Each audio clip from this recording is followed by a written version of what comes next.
வணக்கம். தமிழன் செய்தி கேளாம். மயிலாடுதுறை அருகே Everest Cambridge senior secondary பள்ளியில் சர்வதேச யோகா தினத்தை முன்னிட்டு பரதநாட்டியத்துடன் யோகாவை கலைந்து புதிய முறையில் யோகாசன கலை நிகழ்ச்சி. 500க்கும் மேற்பட்ட மாணவ மாணவிகள் ஒரே இடத்தில் யோகாசனம் செய்து அசத்தினர். இன்று சர்வதேச 10வது ஆண்டு யோகா தினம் கடைபிடிக்கப்படுகிறது.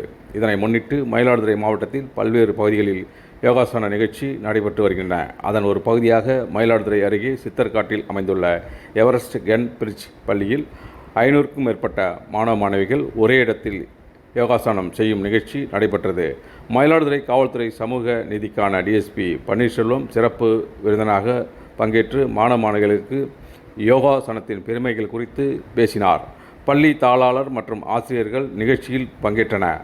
ஒரே நேரத்தில் 500க்கும் மேற்பட்ட மாணவ மாணவிகள் சூரிய நமஸ்காரம், தனுராசனம், வஜ்ராசனம் உள்ளிட்ட பல்வேறு ஆசனங்களை செய்து காண்பித்தனர். தொடர்ந்து மாணவிகள் பரதநாட்டியத்துடன் யோகாசனத்தையும் செய்து நடத்திய கலை நிகழ்ச்சி பார்வையாளர்களை வெகுவாக கவர்ந்தது குறிப்பிடத்தக்கது.